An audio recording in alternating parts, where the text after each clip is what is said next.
Hey everybody, here we are. Special treat today. It's not often you get somebody of this person's stature to come onto the show and talk about all the things.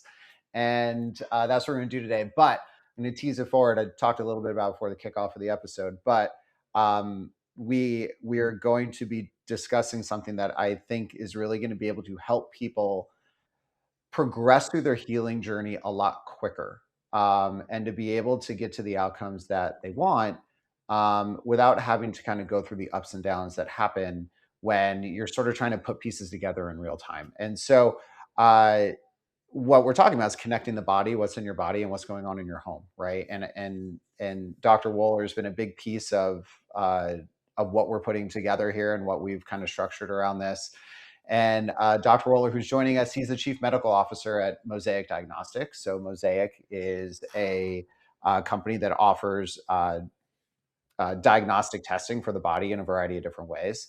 And one of those areas that they focus on is, mycotoxins and mold toxins in the body. And obviously, we know a lot of that connection. And so, I'm excited to get in today. We're going to talk through just some high level health connections and correlations. That we were on a call yesterday and starting to talk about compounding effects of certain toxin groups and what they do in the body in different places and stuff. And so that was kind of cool. And then we'll kind of go from there and talk through what's coming next. So, Dr. Woeller, what's up, man?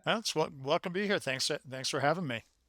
Yeah, I appreciate you coming on. I'll give you like a couple seconds here to just kind of give a background on who you are and how you got to where you are and all that stuff, if that works. So I am current chief medical officer of Mosaic Diagnostics. I've been in clinical practice for nearly 30 years, primarily in the integrative medicine space. I first, out of medical school, I got hooked up with a group out of San Diego, actually, that started working with children with autism. And Oh that wow. kind of led me into really trying to understand more about what's going on in that patient population. That's sort of still part of a big part of my practice. But that's also, blended over into other types of patients with chronic complex health issues, including mold and mycotoxin exposure, environmental toxins. So I work a lot with people with, mental health challenges, neurological issues who are being exposed to things environmentally. We know that mold and mycotoxins is a major stimulant, if you will, with regards to immune function, or it can lead to immune dysfunction. A lot of the Hmm. autistic kids have mold and mycotoxin exposures as well. They're very sensitive to these things environmentally and how it just creates a lot of types of biochemical imbalances in their body. So it's been a journey over these past 30 years, and I've actually been with Mosaic for that time, not necessarily as an employee, but prior to Mosaic, it was Great Plains Laboratory, which Hmm. I had used their test for in my entire career. I developed something called the Organic Acid Test Seminar, which was to teach to their organic acid tests, which was kind of what they were known for at that time. And then they've added other tests like the mycotoxins and environmental chemicals, heavy metals. So yeah, I'm still at it, and glad to be here. That's awesome. I mean, I think one way we could go into this, we work. God, there's so many people who have kids that are going through this, and it's like I don't know. It's even worse, right? It's one thing if you're like older and going and dealing, and it's not easy, of course. But then when you have kids that they have no idea what's happening, right? And so that's a tough part. We see a lot of that. I think some of my when I think through, and I'll probably ask you about some of these later. But when I think through of like my like what are some of the big stories you think of and the big transformations and just like the big wins that you've had working with people? They all seem to kind of go around kids. Like those are the ones that I always draw upon. Um, so I don't know, maybe let's talk through that in a little bit, and maybe it's even higher level. There's a lot of how's the way to phrase this? There's just a lot of like chronic problems going on with people, and it's been progressing over time. And like this audience listening to this, obviously it's a mold, it's an environmental, mold finders radio. There it is, right? We know what that is, but like I guess from your point of view, just like high level, like how much do you think the environment really is impacting just us in general? I think it has a big impact. like anything, some people more than others.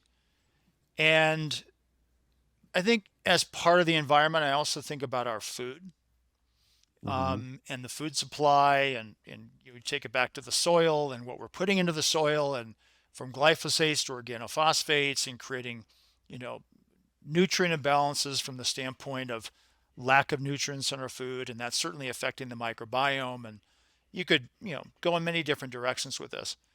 But clearly, in the environment plays a big part of our overall health. And when we have a sick environment, generally going to have multiple people who are sick themselves. So I think fundamentally it does come down to a lot of things of what people are putting into the body, not putting enough in, other things not into the body. And then also just our food supply. What I have noticed over the years, and I think back to this discussion, my early in my practice, this is down in Southern California when I was practicing in San Diego, it's probably a couple of years or so into my practice. I had a young woman come to see me, and she at that point she was in her mid 30s, and she was extremely sick. Um, Probably one of the most ill type people I had seen, short of being in the hospital. Super reacted to her environment, very sensitive to chemicals and laundry detergent, very reactive to food. And it turns out that she had severe mold exposure. So she was actually in her condominium complex, could actually see water damage on Hmm. some of the walls, on the ceilings. And so we did some testing at that time. Now, at that time, we didn't have mycotoxin testing with regards to looking at things in the urine. And so we were doing more immunological testing for the mold species themselves. And sure enough, she had very high reactivity to Aspergillus, penicillium, probably a few others. It's been many years. And it really confirmed that she had not only the presence of mold, but she was immunologically reactive to the mold, and then she was physiologically reactive. So she herself was very reactive. What ended up happening in that particular case, they got into a lawsuit, and it became kind of a big mess. But what it taught me at that point was this is a real problem in certain people who were being exposed to mold. And that kind of led me off to do some research and connect with different doctors and different groups that were kind of looking at it. Again, we're probably going back 25 years now. And Hmm. it really ingrained upon me in that how sensitive some people are to the presence of mold. And what I've seen today, and whether it's in kids, teenagers, or adults, the individuals who are very reactive and sensitive to the existence of mold in their environment tend to also get very reactive to other things in their environment, whether it's Hmm. chemicals, as I mentioned, foods, electromagnetics, etc. It really compromises them on multiple levels, just really triggers the immune system. We get histamine reactions, etc. So it's a real thing and a real problem. And of course, as you know, not everybody who's exposed to mold gets mold sick. Not everybody who tests for mycotoxins, where a mycotoxin might be elevated, might be acutely ill from the presence of that toxin. But it's important to do this type of testing to evaluate what's happening environmentally, and also to be able to detect what your exposure levels are, because these things are often toxic, they are inflammatory inducing. And it's not being paid attention to enough. The conventional medicine is not really aware. They're very aware of maybe allergy, but they're not really aware of the other toxic influences of mold exposure. Yeah, it's very well said. I have like two follow-ups off of that. So you mentioned obviously people who are no, obviously people might not know this. You mentioned just now that people who have mold exposure sort of develop other sensitivities, other things, right? And we were talking just even a few minutes before about environmental impact and things like that. And there's food and there's other stuff that comes to part of that. And something that I've been learning myself recently is how air quality, or not even air quality, the air environment around us, the breathable air, how it impacts our body in different ways. And used to think it was like a lot of people, it's just your respiratory system. and then started learning as, digging more into research that, you directly seed your gut with, postnasal drip from what's in your indoor environment. So, kind of tying the dots back to an example that you gave. I'm not saying it's always the reason, but looking at contributing factors for things. If you have toxins in your house or an elevated, mold issue in your house, and then you get into your sinuses, your nasal drip, and it goes into your gut, you talk about your gut microbiome at that point, right? And my understanding of this is if you start throwing that off by introducing things in there that aren't supposed to be there, that dysbiosis comes, some of these things come, and then that leads to like food sensitivities and then like leaky gut, which then downstreams to other things. And as I've been digging into this and speaking with other people, like yourself, like I've really started connecting the dots a bit more on how it's not as segmented as I think that people sort of talk about it in like black and white, but that it is really all connected. And like really trying to think of, is there an element that's kind of more upstream of the downstream effects, that if you can get to that element, so root cause, for example, right? But if you can get to something that has like a bigger impact on the downstream things, that you can help to kind of support those things both from the trigger and then from the healing mechanisms that you guys are putting in place. So, yeah, you bring up a couple points. I mean, the lining of the gut is the mucosal surface is called, is really the one of the largest, or is the largest immune organ in the body, right? So it's our first line immune defense.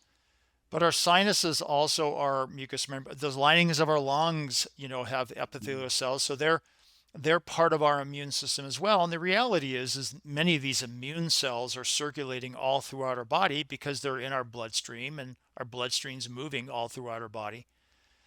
But what's happening in the digestive tract is very important, because the microbiome in the gut isn't just for breaking down food and delivering nutrients, which it does that too, and that's really important. But it's also a barrier and a protector against overrepresentation to the immune system, so that the immune system just doesn't become hypersensitized to everything it comes in contact with. We need to filter out the noise. Otherwise we're just burdened by too much noise, and it just creates too much confusion. And that confusion in our body, unfortunately, is biochemical dysregulation and often inflammation. Mhm. So when we have a microbiome disruption from whatever it's causing it, we mentioned up front, when we have toxins in our food, glyphosate's a perfect example. Glyphosate is a major disruptor of the microbiome. And what happens in the presence of glyphosate, for example, is we start to lose many of our healthy, normal bacteria. We get an overexpression of pathogenic organisms. Well, those things produce toxins. Those damage the lining of the gut. In our gut, we also have fungus. Candida is an example of a fungus. It's very opportunistic, and it starts to become mucosally reactive. And this leads to that increased intestinal permeability, the leaky gut that you mentioned too. We start to lose the filter. And all of a sudden, we have what might be normal things that we usually come in contact with. None of us live in a bubble that we normally wouldn't react to. All of a sudden, that stuff is being presented to our mucosal immune system. And that mucosal immune system connects to the larger immune system throughout our body.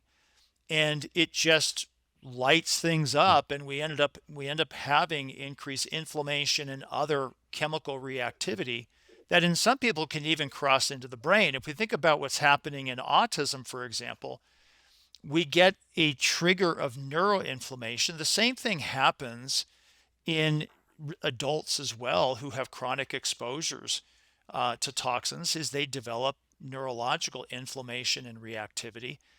And depending on when it's happening in your life, you might, as a child, you might end up having language problems or sensory processing issues. If it happens as an adult, you might have headaches or brain fog or memory problems. But again, the underlying mechanisms are often similar. And so it's really the trigger or the thing that's causing that reaction to occur. What we've noticed with mold and mycotoxins is just the unique aspect of the molecular structure of these entities have so many ways that they can react with the immune system. And the reaction to the immune system and how it's built responds appropriately for what is being presented. But the problem is that when you have chronic exposure or you're overburdening the body with excessive exposure, even acutely, the system starts to break down. And that's where you start to get the myriad of different symptoms, from headaches to brain fog to sleep problems to memory issues to digestive problems to body aches and pains to unrelenting fatigue. It just depends on how it's hitting, where it's hitting, and to what degree, from a metabolic standpoint. And one other last thing, and I'll stop on this and let you ask another a question, but mycotoxins themselves, right? We know the mold, not all molds necessarily produce high levels of these toxic chemicals, but there are certain molds that produce really nasty chemicals. Hmm. And these mycotoxins themselves are immune disruptive. They can take out what's called the innate immune system. They can compromise the adaptive immune system. And when they get into the digestive system, they can wreak havoc. So just like glyphosate can cause problems of the microbiome, well, so can mycotoxins. I mean, they're a chemical entity. They have their own chemical potency, and so they Hmm. can create disruption as well. And there's a lot of research out there to show that in the presence of mycotoxins, we will actually get an increased expression of certain opportunistic pathogens like Candida, or in certain cases, Clostridia bacteria, which can Hmm. become problematic. So it's an important discussion. I'm glad we're having it because, again, it's an underappreciated problem. Obviously, not on your podcast, right? But in the general population of people, and particularly in the conventional medical world, they're relatively clueless about these things. They understand an allergy, Yeah. but this goes way beyond just an IgE, immune mediated reactivity. This starts to get into the nuances of the immune system and the biochemical system to a whole other level. Yeah. One thing that when you were just speaking reminded me, I had another practitioner on a while ago. Oddly enough, another one who focuses on children, um, and he described breathing in mold and toxins from a home as the equivalent of, and it was an analogy, but the equivalent of like taking antibiotics with every breath and effectively getting the toxins. And it's kind of when you were talking about, you see elevations of certain things that are in overgrowth, or you see other things that start happening. It just kind of like triggered that to me, where effectively, like, the way that I see it in my mind is that, a healthy gut that's in balance, it kind of keeps those guys in check. It doesn't let them go run amok. But then if you have toxins coming in and kind of killing out some of the good ones that are helping to balance stuff, all of a sudden all the bad guys start going crazy. And that's sort of what it like what it pictured in my mind a little bit. Is that in any way like a reasonable like vision that I just had? Very, no, very reasonable. I mean, our microbiome is a complex ecosystem. Hmm. So people often ask me, well, how do I get rid of my candida? I said, you won't. You're not going to get rid of all the candida. It's a natural backdrop to your gut ecosystem. It's been around a lot longer than we have, and it's part of who we are. However, generally it exists at a low level. And when we have a good, healthy, robust microbiome of these other bacteria, and we've got a functional, balanced mucosal immune system that help regulate things environmentally, the candida is usually not a problem. Most people don't realize that what's called candidemia, which is an Hmm. invasive systemic infection from candida, it's coming from their gut. The gut is the largest reservoir of candida. I've actually had doctors comment when we do testing or treat people for underlying, candidiasis. There's no point in doing it because everybody has candida. I'm like, well, yeah, that's true, but not everybody is, not everybody, not the candida in their body, and not in everybody is necessarily benign. We know it's the main reservoir, and some people can be severely problematic. Just a short story. I go back to my internship. We're probably going back, I don't know, over 30 years ago. I still remember there were two instances in my medical training as a medical student and as an intern that really impressed upon me how quickly certain people can get sick and die from these particular pathogens. There was a young woman who had intestinal cancer. I don't remember how old she was. She was in her mid to late 30s. And she ended up having bowel resection and they put her on chemotherapy and whatnot. She died of a systemic Candida infection in the hospital. And I didn't really appreciate it. I certainly appreciated her death, which was tragic. I just didn't appreciate how rapidly it could happen from Candida, because that's something that all of us Mm-hmm. have. Mm-hmm. The other case was a guy. This was in Phoenix. Um, the mold, what is it? The fungus, the coccidioidomycosis, I think it was called, which is very prevalent in that particular part of the country. Um, anyway, this particular individual developed a respiratory infection with it, which they thought was bacterial related. Turned out it was fungus related. He was mistreated for a couple of weeks, lands in the ICU, and from essentially first symptom to death was 6 weeks of how rapidly he Wow. declined. Now, does that happen to everybody? Of course not. There's millions of people that live in the southwest part in the Phoenix, Scottsdale area who have exposure to that fungus who don't develop a lethal infection. And there's many more people that have Candida that where it doesn't become lethal.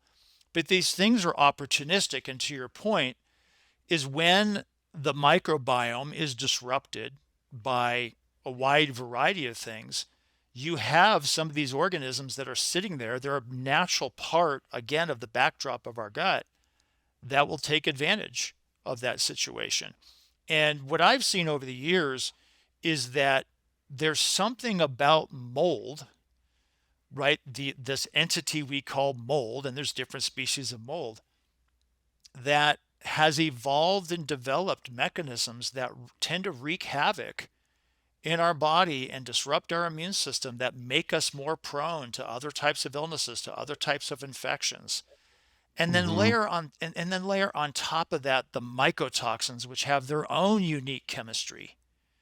So it's a very it I guess the way I think of it is that these things have been around for a long time. They have the ability to thrive and survive.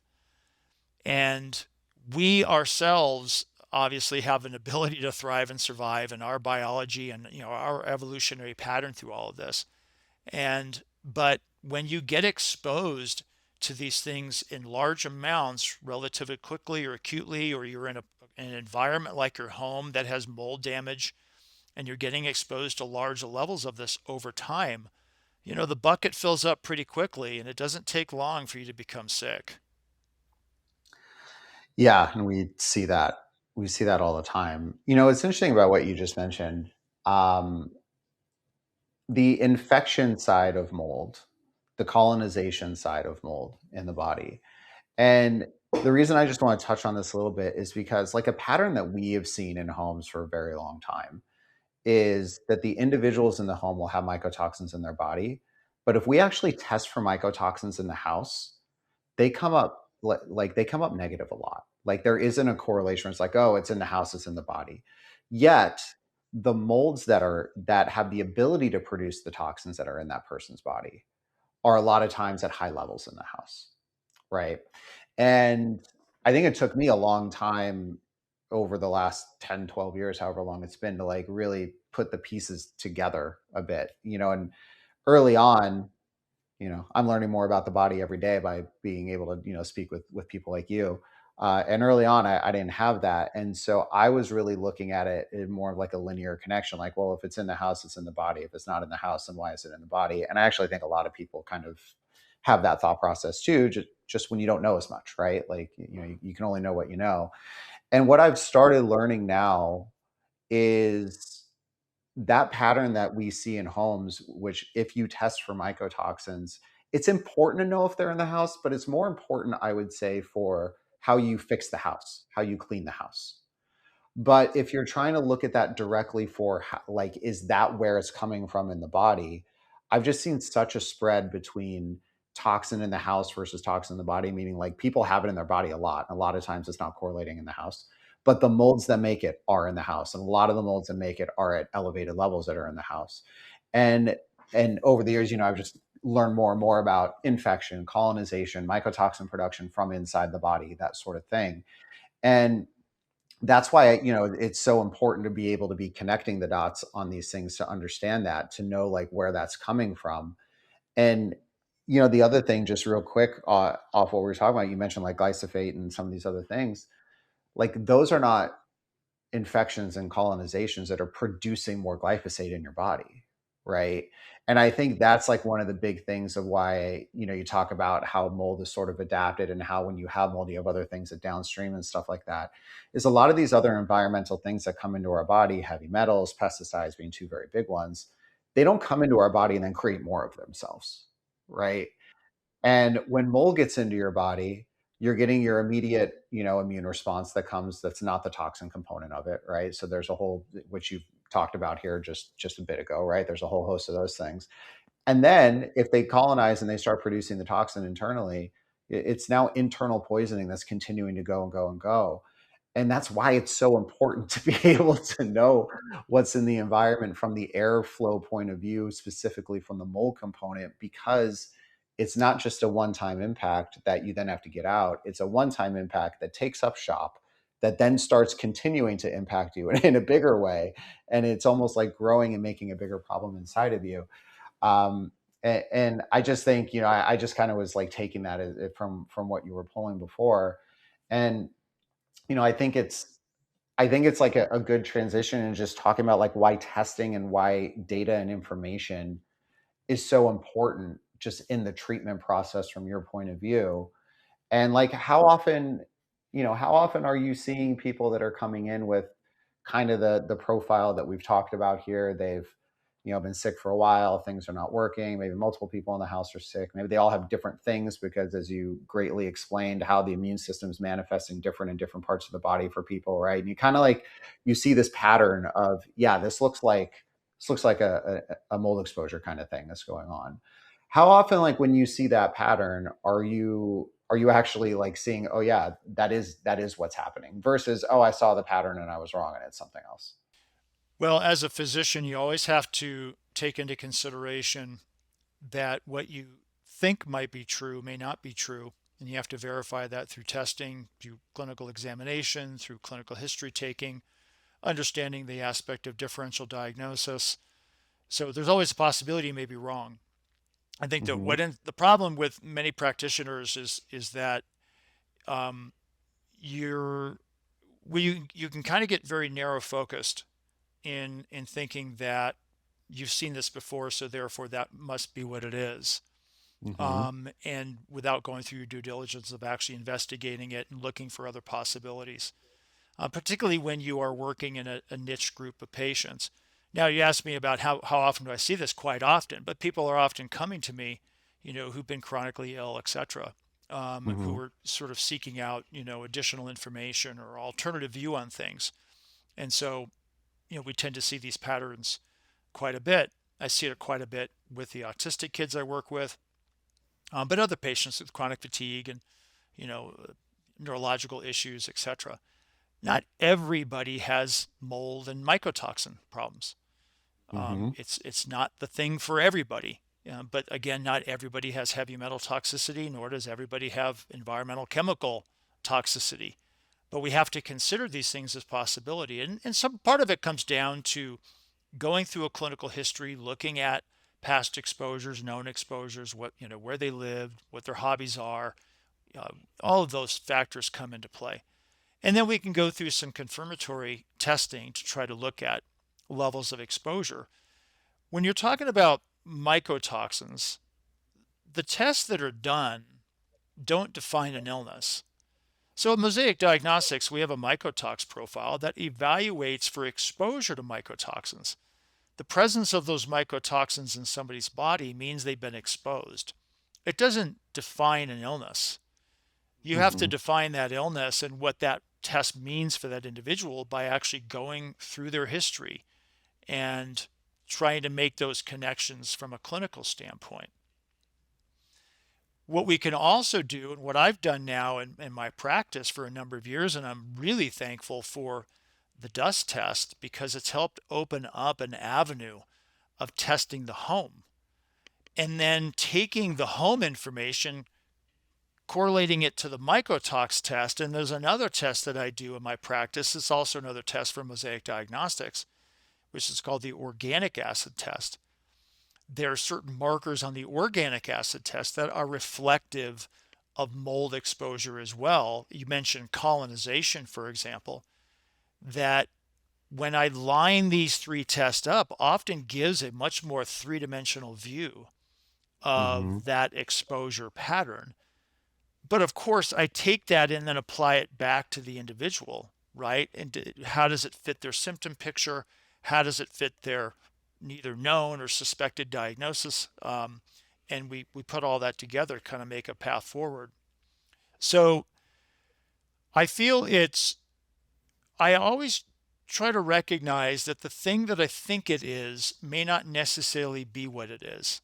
And I have to be willing to be an effective physician. I have to be willing to, um, I guess, understand or maybe appreciate that I may, that might not be what their problem is. The mold and mycotoxins may not be their main issue.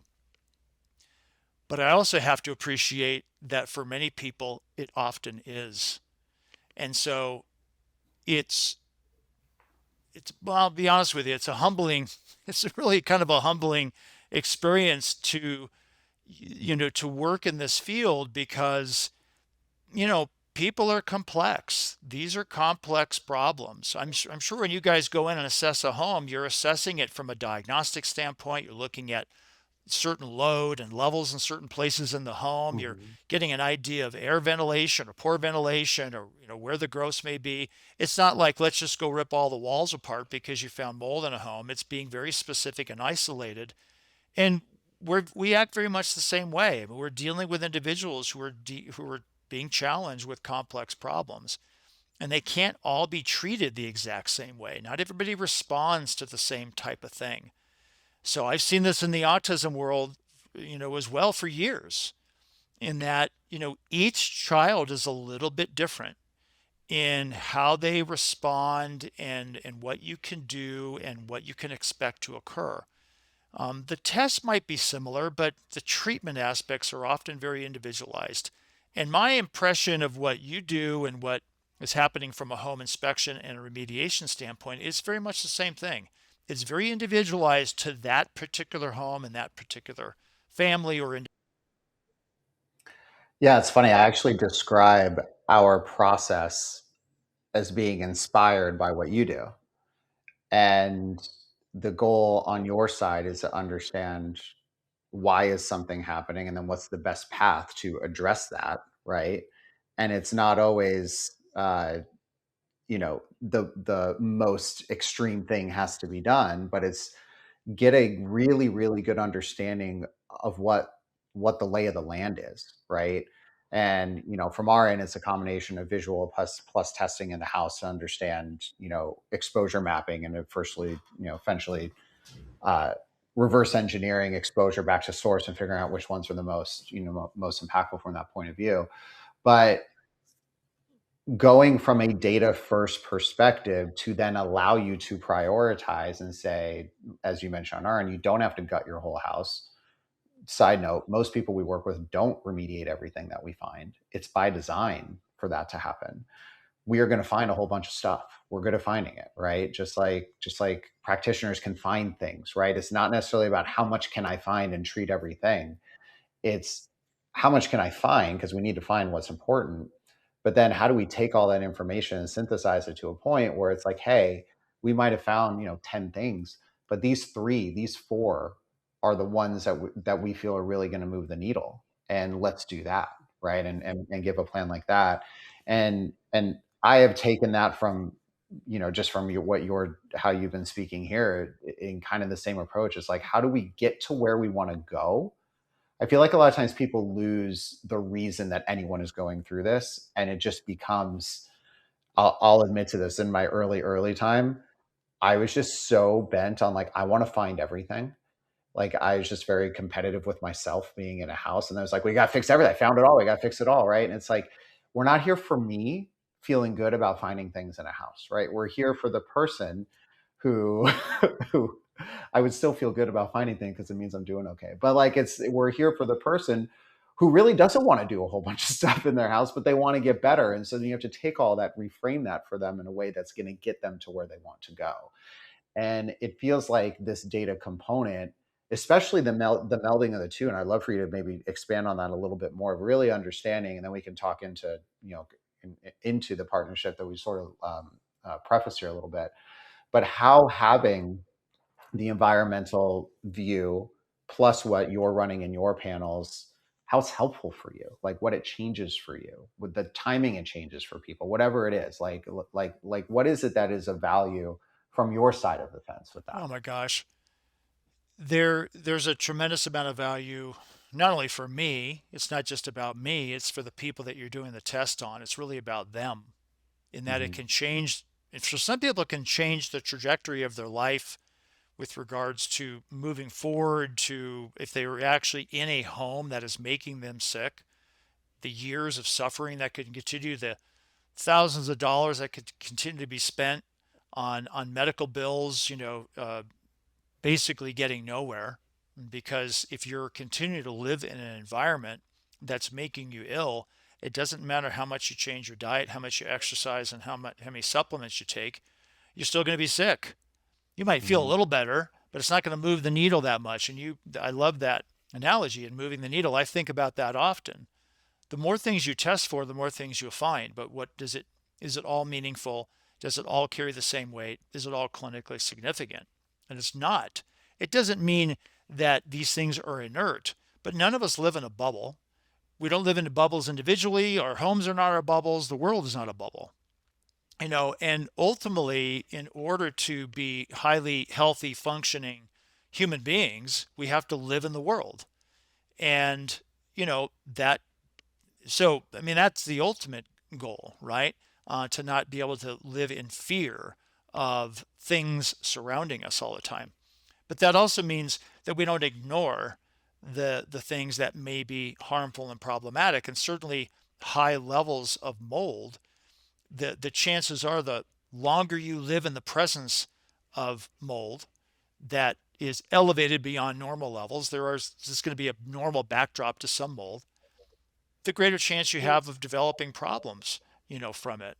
So what has it done? I mean, it's really what I have found. And I have a recent case actually where in years past, because we weren't able to have the home assessed, we had people continue to just live in their environment because they didn't see mold anywhere, right? Mm-hmm. Mm-hmm. Um, and all the while you're doing testing, the testing keeps coming back, they're still sick, and you're like, something's there. No, I don't see anything.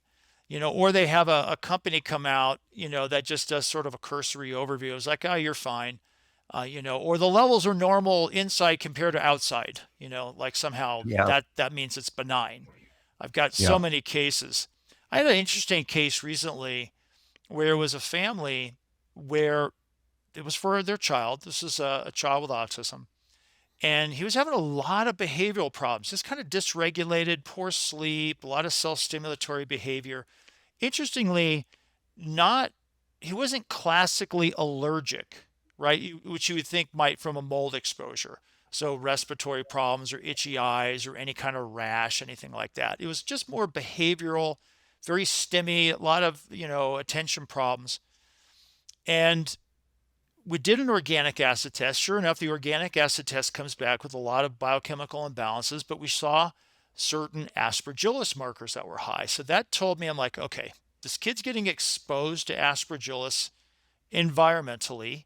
We're getting overgrowth in the digestive system because that's primarily where it's going to be manifesting. And we're picking up on chemicals to assess that. So a mycotox test was done. Sure enough, the mycotox test shows these aspergillus mycotoxins elevated, to your point, coming from the environment, could be in part also coming from the aspergillus sort of colonizing. Some people don't like Mm-hmm. that word colonizing, but it still works. But so, and that pattern's happening. So a dust test is done. Well, the dust test lights up with the molds that are known to be able to trigger or colonize or produce these mycotoxins. That particular family was in a rental property. And before I actually, there was a bit of a time between our follow up consult. Luckily, they had moved. They were able to actually get out of their lease and move.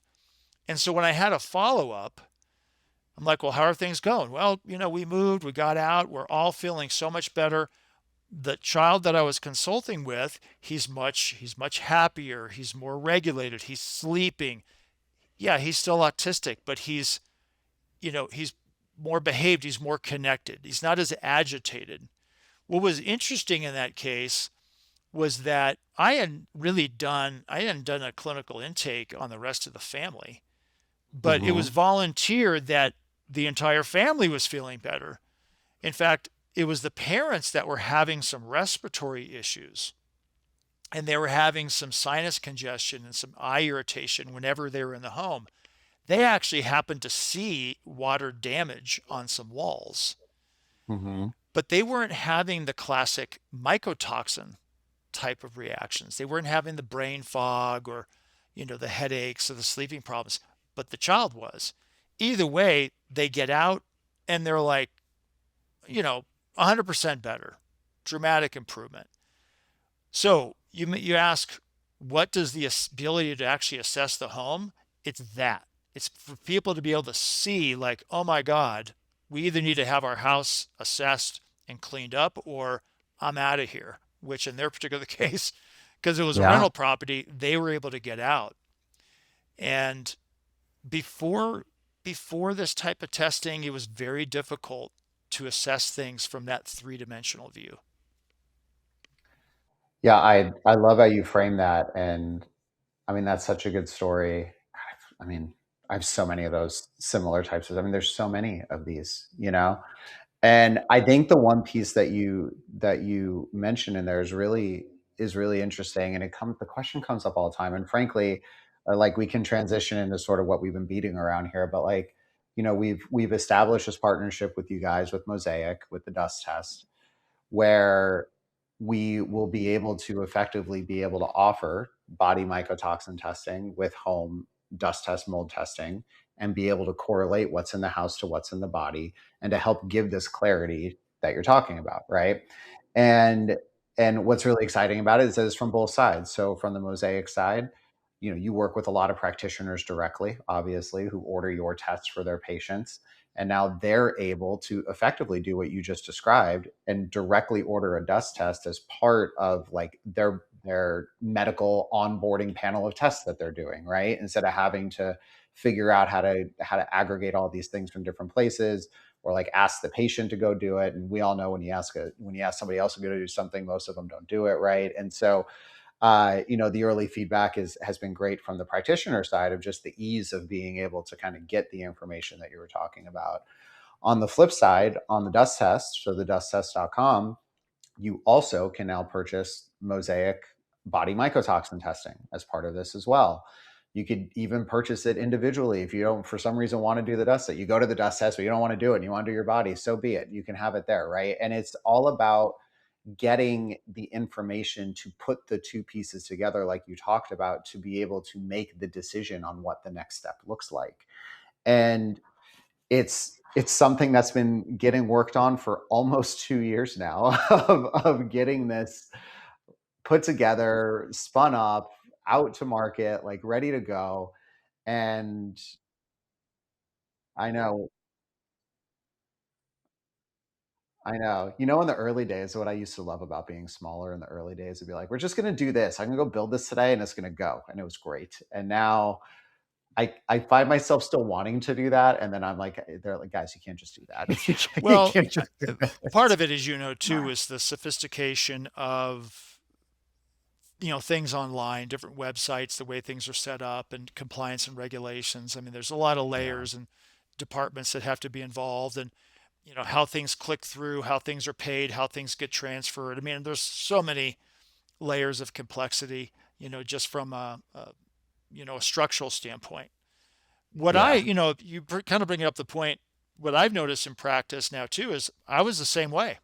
So I would be able to, as a practicing clinician, I'd have to go through a process of ordering a lab test or a group of lab tests, from Mosaic, or it might be another lab company I might use that we don't have at our company. But then I'd say, okay, now you need to go over here and go to the dust test Mhm. website, and then you could order on your own. And then when you get the results, make sure to send it to me, you know, so that when Mhm. we get all this test back, we'll follow up. Well, that becomes much more streamlined now because it can be handled through the same pathway, the same portal. And that's a huge benefit. And as you mentioned too, right? If people get busy and they overlook things or whatnot, well, it becomes much more streamlined. And that just increases the efficiency of what we do. It gets people the information they need to start moving things forward without these super long delays. Yeah, absolutely. I mean, normal human nature is like things that are easier to do, you're going to do, right? And things that require more steps or whatever it's going to be, you're less likely to do it. And from both the patient point of view, but also the practitioner point of view, it's true on both sides, right? Every practitioner is a person too, right? And so being able to roll it together, being able for them to be able to see everything at once when they're talking to their patients.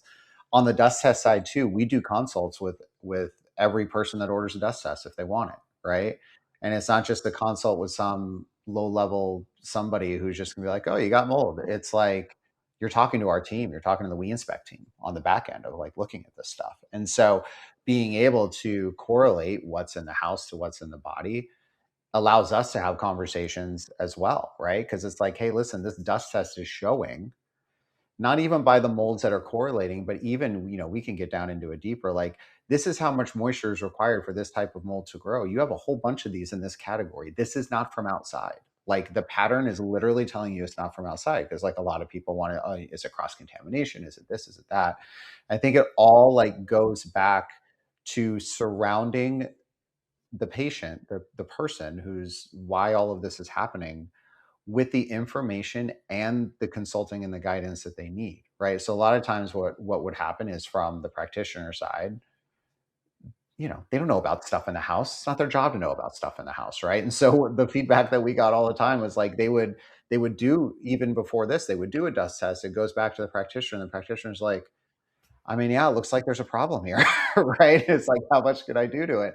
And on the flip side to us, it was the same thing. It was like, hey, what does this mean for my health or whatever, right? And I think the conversations that we've had just as like senior in the company, behind the scenes on talking through things and really understanding how to help guide this patient through the journey of home to health and back and forth, it's going to be beyond just the ease of somebody moving through the process just easier because of access to stuff.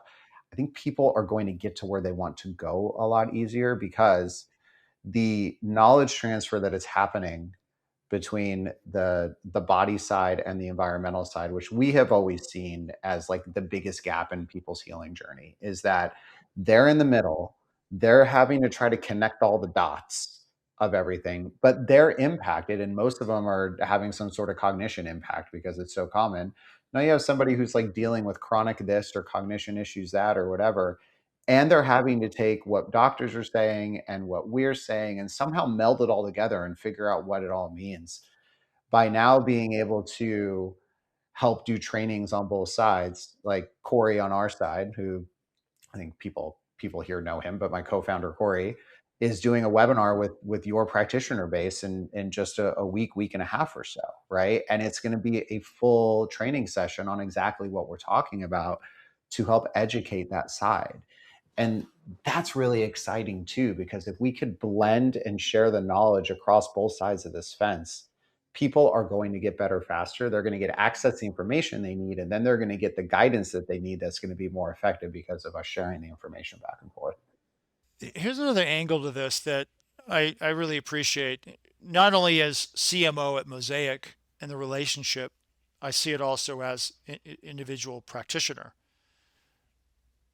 So as a practitioner, we often focus on the mycotoxin itself, right? And it's what it can do biologically in the body, what the studies have shown, the damage it can cause, et cetera, et cetera. And I get into these types of topics, quite a lot. I lecture on these types of things, whether it's impacting the immune system in a certain way and what that might mean, how it affects the mitochondria, for example. I like that kind of information, and it's Hmm. it's relevant because it's clinically relevant.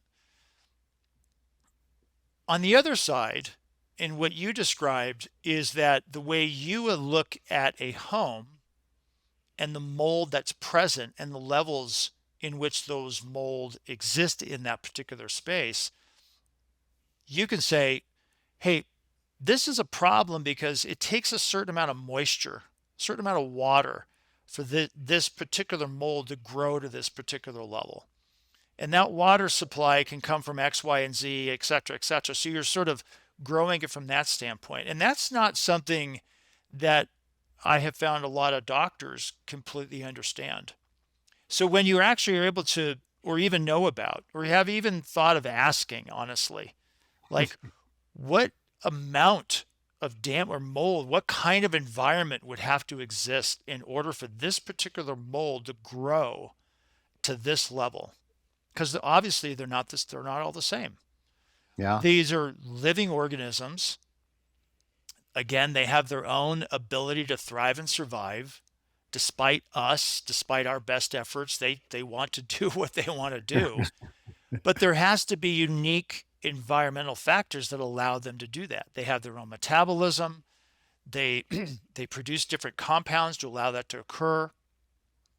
So as I'm sitting here thinking and hearing you talk about this, I can translate that information and take it over to what I think about with regards to mycotoxins and what the presence of that mycotoxin may mean.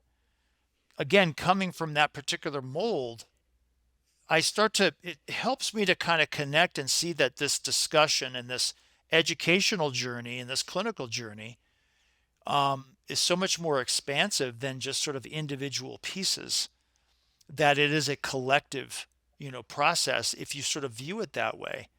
Hmm. And as a clinician, as a diagnostician, I'm always looking to try and diagnose a problem. But you guys entered into the same conversation through the same lens.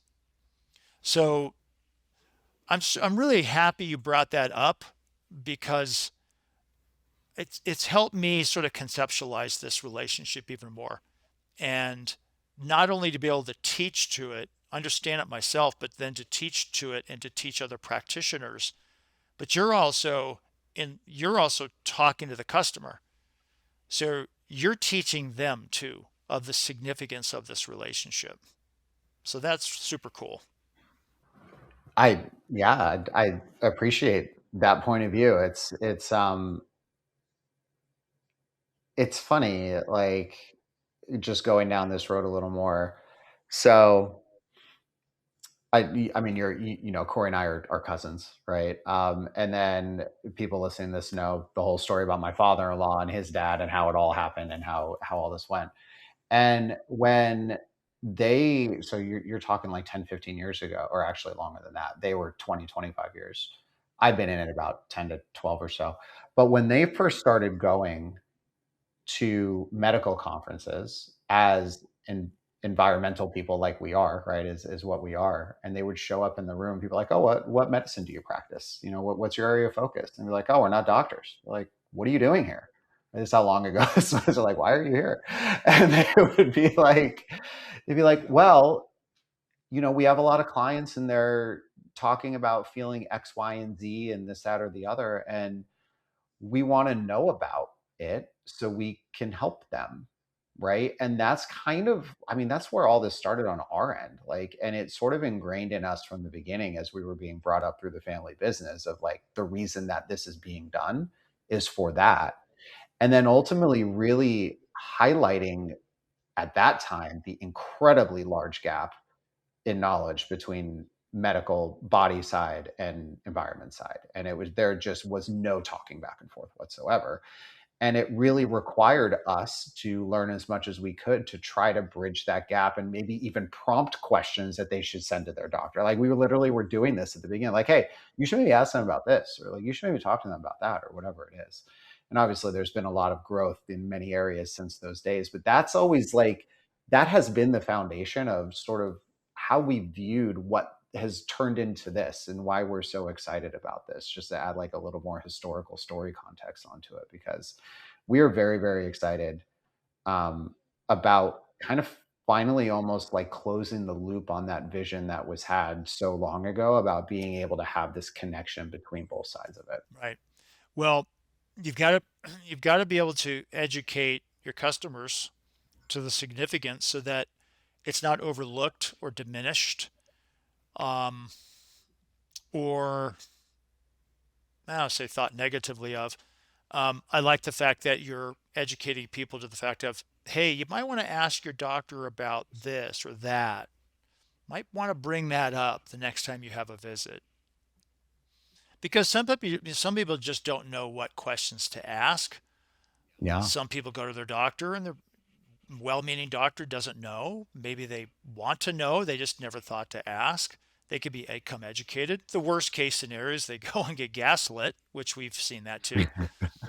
But I mean, I think honestly is the more that you can just provide people with information or other ways of thinking or some things to consider, those things are important. It may not necessarily their journey may not necessarily change tomorrow, when they call the doctor's office. It might take a little while, but Hmm. you planted a seed. And it's interesting being, I've been in practice 30 years or so, nearly 30 years. And I was at a Appreciate it. conference recently where it had probably been, so I had 5 or 6 uh, patients come up to me. Most of them were parents with their children, with their autistic kids who are now young adults, right? So I'm 30 years. So Mhm. some of these go back maybe 20 years.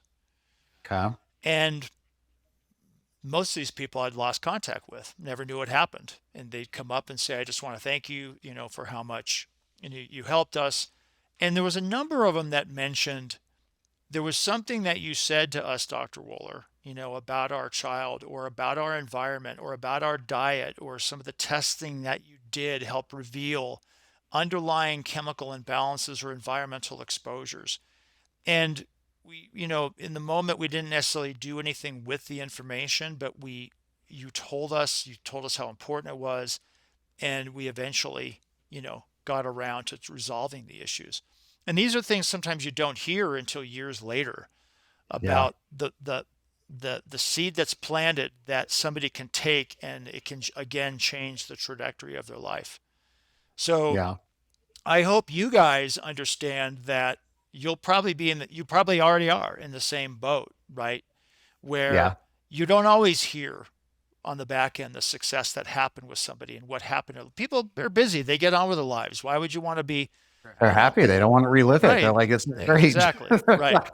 And that's very true. That happens with all of us. But Yeah. the way you guys approach what you do from an inspection and remediation and analysis, the thing that jives with me so much is, and what I felt in having communicated with you guys and now having used the dust test and having experience, is that honesty and integrity. And that's really important because, I mean, the reality is that there's many people who are really concerned about having a mold problem legitimately, not only for themselves, but what it means financially, Yeah. right? Because we know it could be thousands and thousands and thousands of dollars depending. And we've had this conversation where I think in the mold remediation world, there has almost been this sort of reputation that's built up over the years. It's like car mechanics, you know, Hmm. you know, are they trustworthy? Am I going to get ripped off? I don't know anything about my car. Yep. They could tell me anything. I mean, same thing with what's happening in my home. And the the way that you guys approach, you know, this whole business and this process, um, I've really appreciated, because again, there's that integrity, and so it's trustworthy, and that's what's important. And I feel the same way about what we do as a lab, right? As a lab, our goal is to put out the most accurate information, that we know, that is possible, that's scientifically knowable. And that takes a lot of time and energy and effort, and studies to go through, and re-experimentation, coming back and making sure that things are correct. But that's the ultimate goal in everything we do, because it's serious business. There's people coming to us, looking for help, and the information we provide, it needs to be accurate and helpful. The same thing with you guys. And so having that relationship, and we're on that same unified front, is super cool. Yeah, I thank you for sharing that.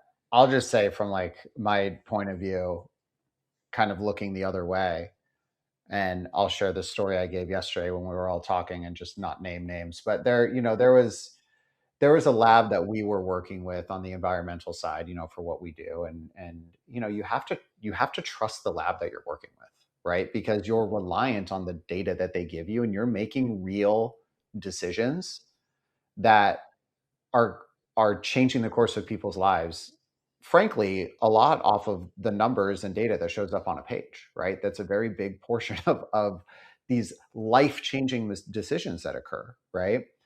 And there was a situation where we saw like, oh, there's some weird changes in data that's coming in. This is strange, and we tried to like, hey, what's going on? And there wasn't really great communication around it, and we ultimately ended up like moving on from the lab. We're like, we've now lost just complete confidence in the data that's coming in from here. And so we went through and kind of did our due diligence process again on as we do, and said, okay, we feel good about here. But like, what that's an example on our end. What I've taken from your team is, no one should have that concern with what you guys are doing. Like, just understanding how you're thinking through things and what you're talking about and the rigor that you're putting behind things. Like, I feel so confident in what you guys are doing, and like that red flag would never fly for me off of what I've seen a little bit under the hood that I've seen. And I think it's really important, just for people to hear, right? Because I mean, there's so many competitors out there for labs, for what we do, for whatever, and you got to trust the data coming in. On our point of view, if you get some random local inspector that comes in and does the air tests in the rooms and says everything is fine, the data is wrong. And if the data is wrong, you're now making the wrong decisions. And that's the fork in the road that's keeping you sick for way more years and more money and more this and more that. And it's off of that piece, that one spot in time where the information was there, and then all these decisions are made off the information. The information, the data is so important as you make these decisions. And so I think it's, when you talk about a partnership, and I do think it's very different. I think a partnership is very different than a working relationship. I think that they're two very different things. You could have vendors and working relationships, right? And it's like, hey, we help you, you help us. We have this business relationship. It's cool. We have a relationship. And then when you have a partnership, I think it's much more about, really, besides how the businesses work together and how things become easier and stuff. You're kind of like hitching your wagon to some people here, right? And you're putting it out there that like, hey, we feel a certain way about these people, and we are partners with these people. And I can tell you from our point of view, we're more than happy to go on the mountaintops and scream that for you guys off of what we've seen. And so we're really excited. We feel the same way. I feel the same way, just, as a independent practitioner. I'm a still in clinical practice. I'm also the CMO of Mosaic, but I'm still a practitioner in my, so I make independent decisions in my own practice. And I feel the same way. I mean, I learned about you guys from some doctors that I highly respect, and, you know, just the data that you provided and the kind of people you are, but the data you provided that's helped me help many of my patients. I mean, I'm certainly not disappointed at all. And the patients I've helped with the information are certainly grateful. So that's what's really cool, is that it's meaningful information. And the way, your profile is laid out, Um, I continue to learn myself about the types of molds these are, and again, how they grow and how they thrive. And it's this whole other sort of level of biology that, most of us don't have a lot of time for. Most people on your side don't even want it. It's too, you have to learn all this other stuff. It's like a whole nother world to learn. But it's good. It's good to be educated that way. So yeah, it's appreciated for Absolutely. sure. All right, so let's wrap this up. Is there one thing that you feel like you want to leave people with coming out of everything that we've talked about? This is the last thing. They're going to turn it off after this. They're going to go do their thing. This is going to be the last thing in their mind before, as we come out. I'm putting all the pressure on you Yeah. to. Well, I'm going to tell, this is how I feel about everybody I work with. And this is parents with, children or individuals themselves. Be hopeful that there is help, right? Be willing to do the work, be willing to investigate, be willing to educate yourself, be willing to ask questions and ask more questions, and be willing to advocate for yourself. And ask your practitioner more questions. If something doesn't feel right, if something doesn't sit well with you, get things confirmed. The same thing would be with home remediation. If something doesn't feel right, if whatever it is, you know, don't don't feel like you just have to take whatever answer you got. Be comfortable with the information that you're receiving, and if you want more, ask for more of it. But people need to take an active role in their healthcare. You know, it's always been this way. It's just I think in years past generations just sort of sat back and said, well, I'll just do what the doctor says. And they sort of give themselves over to the system, which by Mhm. and large, if you really look at, the state of our world and the state of our healthcare system in this country, a lot of people have given themselves over to a system that is deeply flawed. Doesn't mean it doesn't do good things, but there's a lot of chronic illness because people have not really taken responsibility for themselves and they just sort of handed it over to somebody else. So that's the same thing in this particular world. I mean, in fact, when you get into integrative and functional medicine, it becomes deeply important because the reality is that what we're asking people to do, and it's whether it's a parent with their child or an individual themselves, is to make some hard decisions and oftentimes hard changes.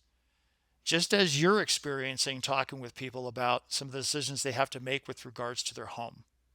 Mhm. So, yeah, I think that's what I want to Yeah, say. I think it's great. I mean, listen, people heal from this stuff all the time, even when it's really bad. We see it all the time. You started with hope. I think, a lot of times you start getting these conversations, people start going down, oh, it brings up a lot of fear and like, oh, there's no escape. It's doom and gloom. There's all the things that's coming after me. So to wrap the bow on what you just said, like people get better all the time. We see it all the time, right? It's surrounding yourself with the right team. It's doing everything that you just talked about being your advocate, asking the right questions, and people get better. So if you're in that spot and you're just like, oh, I don't know, it's never going to happen, or whatever it might be, right? If you need data, we've talked about ways to get data for house and for your body, right? So if you need that, you can do that. If it's something else, you can ask questions. You can do research on your own. There's so many ways to do that now, and there's so many like incredible ways to get real information now that didn't used to exist. So it's possible. We've seen some pretty crazy stories of you know, a kid that was bound to a wheelchair and 9 months later was back up because they moved into a house of mold exposure, like literally moved in, wheelchair. Went playing little league sports, move into a new house, wheelchair and feeding tube. Find the mold issue in their house, wasn't even that much. It was an HVAC system and like something in the basement, like it wasn't crazy. Fix it, kids back up playing sports again. Like that's a very acute extreme version of it. And then there's obviously like other versions of that. But guys, it happens all the time. So come out of this, be excited. Well, maybe not excited. Be hopeful. I don't know how excited people are about it, but be hopeful.